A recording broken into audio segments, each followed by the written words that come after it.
So, first of all, I want to tell you that it's so exciting to see you because I've been following you for like past 2 or 3 years, Yeah. and I've spent like countless hours. I can't even tell you. Like, I used to go on, I still do, but I used to go on walk in the morning at 5, and at 7 a.m. my a.m.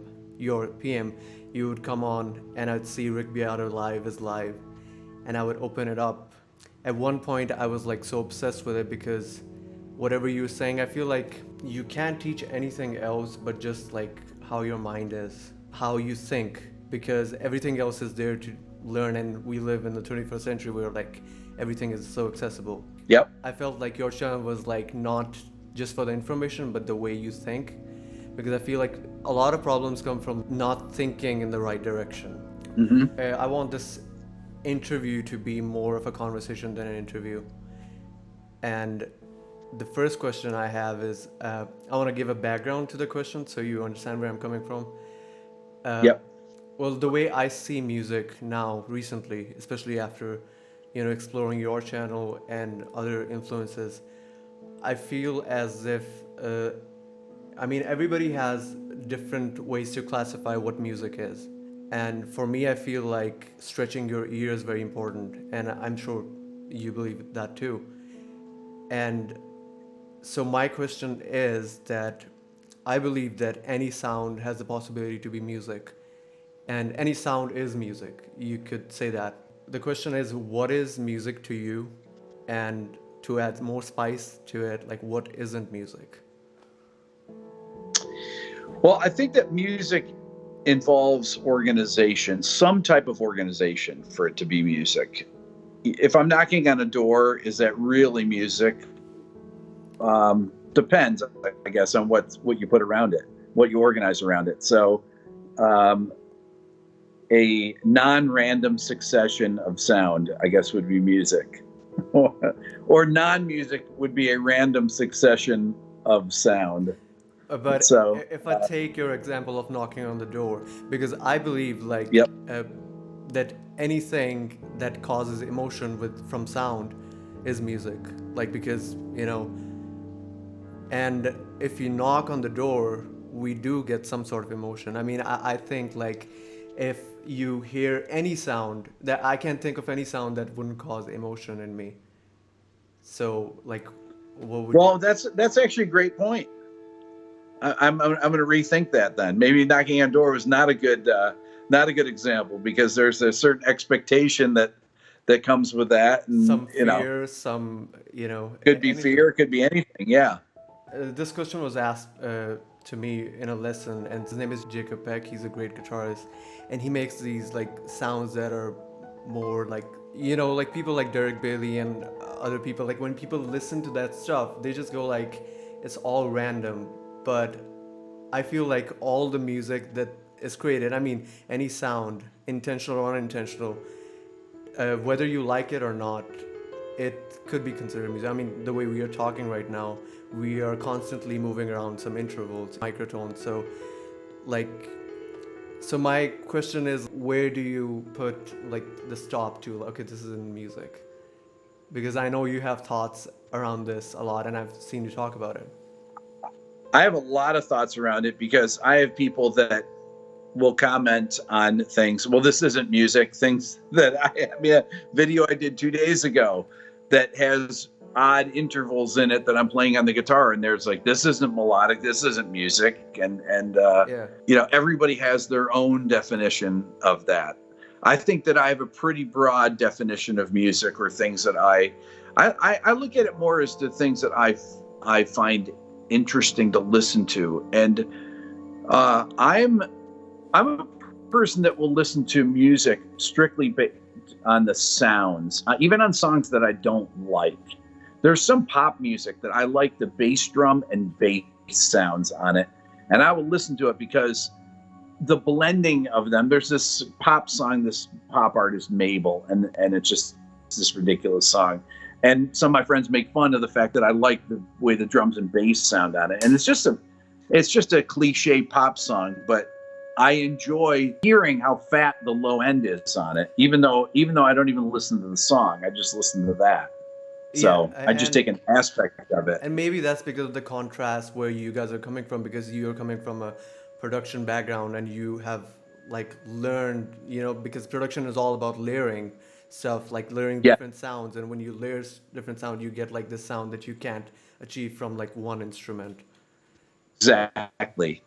So Yeah, and I really get one very well crafted, and everything from a sound perspective, not even from away from the song. So it's actually just grabbing an element out of it and enjoying it. So yeah, so uh, you could like isolate that in your mind and enjoy it on its own. yes, So every time I hear it, I think, oh, that man, wow, that sounds great. Listen to that bass and the kick drum, huge. yeah, It's because perfectly interlocked.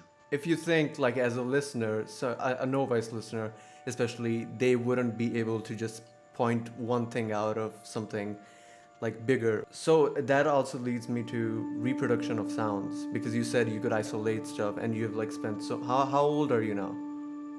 I'm 57. Yeah.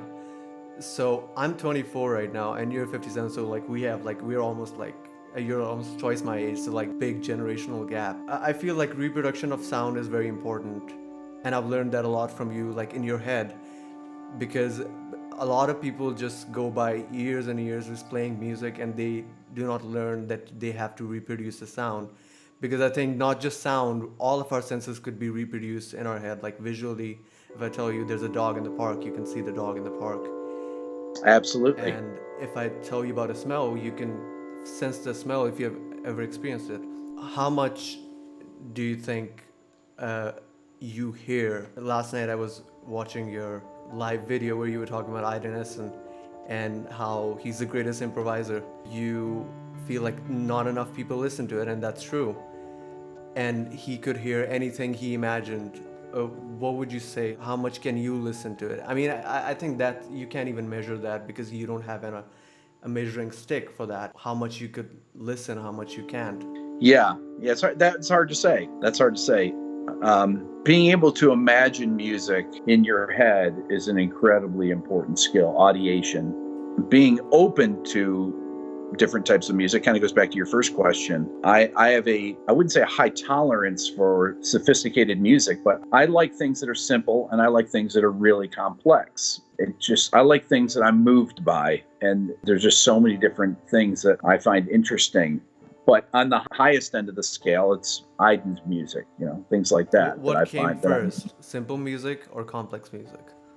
simple music. It's almost like I always wanted to hear more and more dissonances, because after you hear a certain thing enough times, I was always one of these kids that would rewind, drop the needle on a record over and over in the same spot and wear it out, make my dad mad, that like, why is there scratches in that one spot? Why do you keep dropping it in the same spot? Because I want to hear it over and over until I got a cassette player, and I will listen to it until I don't have the same reaction, to where I have that expectation. I don't get that same, even though that actually never really goes away. Desensitized to it, you like.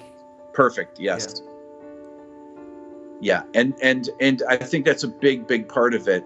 With Aiden's music, it's just this endless source of things that I find so interesting: melodies, rhythms, harmonies, and I can't find that anywhere else. So, but I still love simple music as well. It's just that is just the most colorful thing I can think of. Because the way I listen to music, I remember like got into music when I was 12, and every 6 or 12 months I would just like drastically change my taste, because as you said, like I would reach out for more dissonance. I started from pop, and then I got into rock and eventually metal, then mellowed down to progressive rock, and so on and so forth.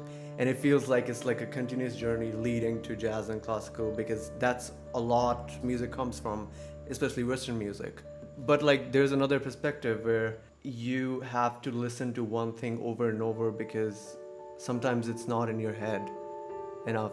And if you keep going through other stuff, you are able to listen to various kind of music, but you do not really adopt like a language of one music so much. I feel like that is the case with you, where you've adapted a lot of languages, you've got into, rock, and you've understood that. Like I see, like on your channel, you're talking about jazz, and then you talk about Nirvana, and somebody just goes like, "Why are you talking about Nirvana?" Like, I know. I know people get so mad about that I will talk about Nirvana and I talk about jazz or talk about some classical piece, and then it's such a disconnect to them that I can't like all these different things. They say it doesn't make sense to them, but I do.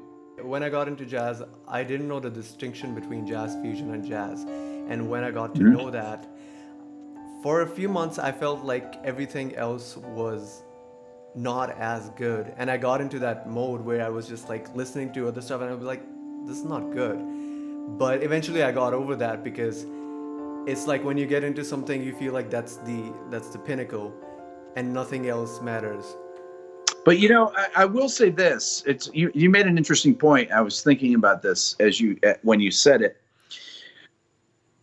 because music is a language. If you take something like jazz and you take more sophisticated harmony in jazz, let's say you take a major seventh chord and you raise the fifth in it, you get an augmented major seventh chord. That has a particular sound that you need to get used to hearing. You won't recognize it first. You'll say, that sounds familiar. And then after you've heard it 100 times, you instantly recognize what it is. Yeah. And you've internalized that sound, and then you just keep moving from there, and you internalize all these things, and then you recognize it when it's broken up into single notes too. If it's an arpeggio, and then you understand it, or if it's superimposed over something else, and it's just like anything. It's like the root of a word.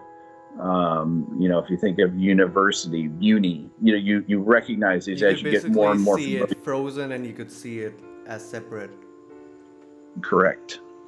Yeah. And then sometimes you'll see it as, my son Dylan will hear it, and then he'll hear another chord on top of it, and he can tell what they both are, and it becomes a sound, but he can immediately pick them both out.